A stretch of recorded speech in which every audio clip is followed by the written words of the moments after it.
Y para comentar, analizar la política migratoria de Donald Trump, sobre todo en lo que se refiere a los inmigrantes indocumentados, que es lo que nos atañe a nosotros los latinoamericanos, estamos con Isabel Berganza, directora de la Escuela de Derecho de la Universidad Antonio Ruiz de Montoya, y es experta además en procesos migratorios, derechos humanos y ciudadanía. Isabel, muchas gracias. Hola, buenas tardes. Por eso el veto migratorio, ¿no?, que vamos esperando a la espera de cuándo se publica esta nueva versión, parece que lo están demorando un poco porque quieren disfrutar de ese momento en que se está hablando de un Trump presidente, ¿no? Dicen que es la primera vez que han visto a Trump presidente en los Estados Unidos. En lo que se refiere a la reforma migratoria, también ha tenido un cierto cambio de actitud. Ha dicho que está tratando de ver un camino para los inmigrantes indocumentados. Ya no solo ha hablado de la expulsión. Sí, en una parte es cierto que se ve un cierto suavizamiento, ¿no?, que ha intentado suavizar su discurso, sobre todo hablando un poco sobre la gestión migratoria. Hasta ahora todo su discurso ha sido basado más en la expulsión, ¿no?, de las personas que están de manera irregular, y ahora ya ha comenzado a incluir en su discurso el hecho de cómo se va a gestionar la nueva migración, no hablando de esta migración más cualificada. Sin embargo, es cierto que en su discurso todavía se aprecia lo que también mencionaba antes una ciudadana latinoamericana que vive ahí, ¿no?, el poner al inmigrante como chivo expiatorio, ¿no? De hecho, al final, en su discurso lo que Trump ha mencionado es que si bien quiere una reforma de la política migratoria en base a poder mejorar los empleos y los sueldos para los ciudadanos estadounidenses, el tema de una mejora en la seguridad ciudadana también para los estadounidenses, y el hecho de cumplir las normas, por lo cual al final lo que está también diciendo es que los migrantes llevan a que empeoren los sueldos, a que no se cumplan las normas y a que haya una mayor inseguridad, ¿no? Entonces, es este Trump, ¿no?, que se está hablando como un poco más moderado, sin embargo, que no se sabe muy bien si realmente será más moderado, ¿no? Y el tema además que eso sí de ahí no tranza es de la ciudadanía, no darle ciudadanía a los inmigrantes indocumentados. Entonces, ¿en qué estaría? ¿En un limbo? ¿De qué tipo? Bueno, lo que sí se ha hablado es, lo que se está comenzando a hablar es que pueda haber una regularización de las personas que están en situación de irregularidad. Eso ayudaría mucho, desde luego, a las personas que ya llevan tiempo, que no han cometido delitos, ¿no?, y que podría legalizar su situación también, y yo creo que también a tranquilizar a la población inmigrante que vive ahí, ¿no?, porque la incertidumbre que se vive, si bien es más fuerte en las personas que están en situación de regularidad, también las personas en situación de regularidad no saben muy bien hacia dónde va a ir la política, ¿no? Y además, como Trump en el tema de migración está actuando a través de decretos, vamos a decir así, ¿no?, que no llevan al final a crear una política un poco, bueno, pues que pueda hacer que las personas sepan un poco en qué marco legal, en qué marco se están moviendo, ¿no?, sino que simplemente, bueno, cada semana vemos un poco que bueno, pues según la idea que tenga va sacando un poco medidas, ¿no?, y eso también es muy peligroso y crea muchísima inestabilidad. Claro, da un paso él, después su secretario de Estado, el secretario de Seguridad dice no va a haber deportaciones masivas, y el tema además viene con su partido ahí, ¿no?, porque si él suaviza el tono con la inmigración, también los republicanos quizás no estén tanto ahí de acuerdo. Bueno, el tema, hay un tema con, por ejemplo, el veto a estos 7 países, de la migración de estos 7 países. La Corte Federal le respondió literalmente a la orden de Trump que el gobierno no había podido demostrar que ningún inmigrante de estos países hubiera atentado en Estados Unidos en las últimas décadas, ¿no? Sí, porque fueron de Egipto, Arabia Saudita, el 11 de septiembre. Exacto, entonces como que el tema de la seguridad no parece ser realmente la causa de fondo, ¿no? Claro. Es una ofensiva antiinmigrante, ¿no? También es interesante que las cifras muestran que los inmigrantes ilegales y los inmigrantes en general cometen menos crímenes que los propios norteamericanos, o sea, que los nacidos en Estados Unidos, ¿no? Entonces, esto de que los inmigrantes nos traen delincuencia y más violencia no se condice con la realidad. Son hechos alternativos. Los hechos alternativos. Entonces, claro, en el lado de los países de mayoría musulmana es por la amenaza, por el terror de los atentados yihadistas. Y en el lado de América Latina es porque son criminales, ¿no?, que es lo que decía la inmigrante, la criminalización.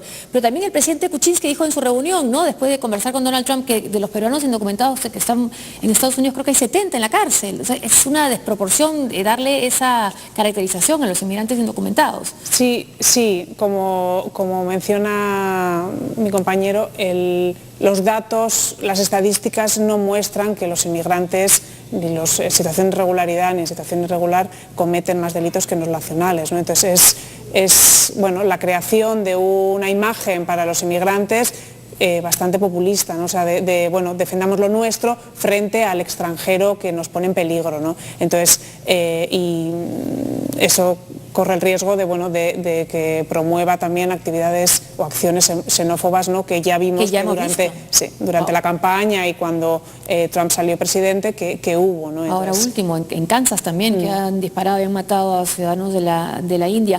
Además, los inmigrantes indocumentados pagan impuestos. Y no reciben beneficios sociales, ¿no? Entonces también ahí están colaborando con la economía estadounidense. Sí, evidentemente las personas, todas aquellas personas que trabajen y que vivan en un país, al final también consumen, crean, ¿no? Crean riqueza para el país. Entonces de esto... Pero sin embargo de estas actividades, de este beneficio que le traen al país, bueno, pues no oímos nada por parte de Trump, ¿no? Ahora, es algo que se ha tratado de hacer hace años, ¿no? Una reforma migratoria, habló George Bush también de esto. O sea, ¿cómo hacer con 11 millones de indocumentados? ¿Cuál es la salida? ¿Cómo regularizarlos? Bueno, yo creo que hay la experiencia en diferentes... O sea, yo creo que por una parte hay que probablemente crear una gestión más eficaz de la migración que ingresa, ¿no? De cara a que los que van puedan ir ya de manera regular, y por otra parte abrir un proceso de regulación para las personas que ya están ahí, ¿no? Hay personas que llevan 15, 20 años, los Dreamers, por ejemplo, que llegaron siendo menores y que aún siendo mayores, trabajando y llevando gran parte de su vida en Estados Unidos, todavía no logran regularizarse, ¿no? Entonces, facilitando la regularización puede ser demostrando que tienen un arraigo, que trabajan, que no han cometido delitos, ¿no? Porque, bueno, eso muchos de los estados promueven regularizaciones así, ¿no? O sea, demostrando un cierto arraigo en el país, pero bueno, que promuevan una regularización de tal manera que, bueno, pues los indocumentados pasen a ser documentados con todos los derechos y todas las obligaciones que los ciudadanos poseen, ¿no? Entonces, eso además redunda, yo creo que es positivo para los países el que los migrantes que están trabajando sean regularizados, figuren en las estadísticas, puedan aportar, pagar impuestos, o sea, ¿no? vivir como cualquier... ¿Hay algún ejemplo a seguir, algún modelo exitoso? El caso de España, por ejemplo.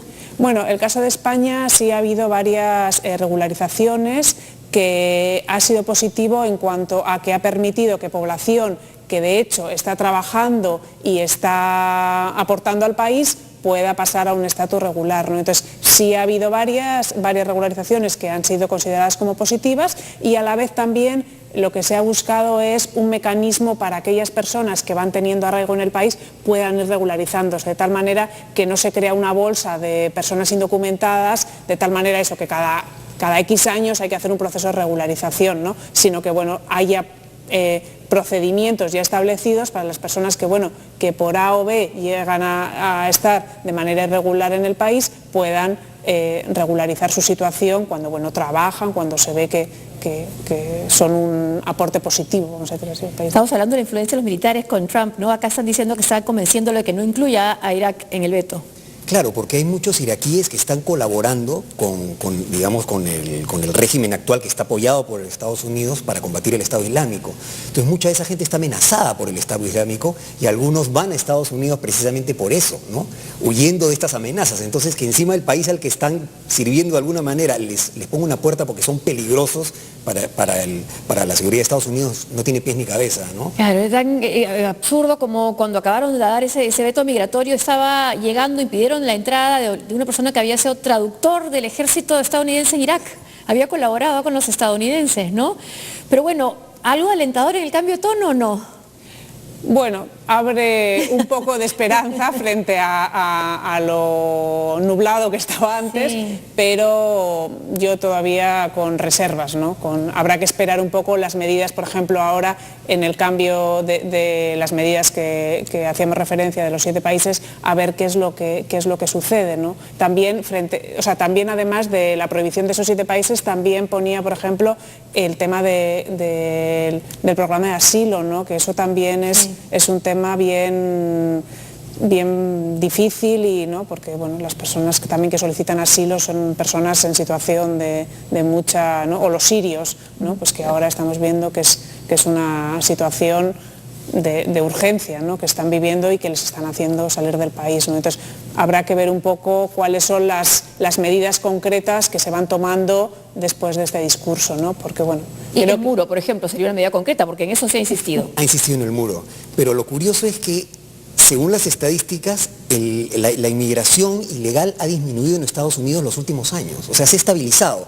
Entre los que salen y entran hay una especie de equilibrio. Entonces, no tiene sentido ya el muro a estas alturas. O sea, esta ola antimigrante se da en un momento en que están dejando de entrar inmigrantes, entonces uno dice, ¿para qué el muro, no? Entonces, como decía mi compañera, es el tema del populismo, ¿no? Crear un enemigo, el inmigrante es el enemigo, ¿no? Pero no se funda en los hechos, ¿no? No se funda en datos reales, ¿no? Y además, ¿cuánto tiempo te sustenta un gobierno eso, ¿no? Estar constantemente en contra del supuesto enemigo. Sí, bueno, ahí tiene que ver el tema de los datos de aprobación de Trump, Sí. Veremos cómo va, ¿no? Y también respecto al muro hay que ver también que los estudios también, los resultados de investigaciones respecto a cada vez poner más trabas a la llegada de inmigrantes, hace que ver que al final que lo que sucede en esos casos es que cada vez los inmigrantes lo que hacen es arriesgarse más, ¿no? Como también sucede en Europa, o sea, frente a Claro. al cierre de fronteras que está pasando, que los inmigrantes cada vez se arriesgan más, ponen en peligro su vida, muchos muriendo en el camino, ¿no? Entonces, al final tampoco es seguro que el hecho de poner un muro vaya a frenar, y es más, está poniendo al final, en vez de mejorar la seguridad, está empeorando, perjudicando la seguridad de muchísimas personas, ¿no? Entonces, Y un dato adicional sería que, o sea, poner el muro y crear aranceles va a perjudicar a la economía mexicana. Y si se perjudica a la economía mexicana, el flujo migratorio puede empezar a retomarse. Entonces es contraproducente por todos lados, ¿no? Isabel, muchas gracias. muchas gracias. Hacemos una pausa y al volver.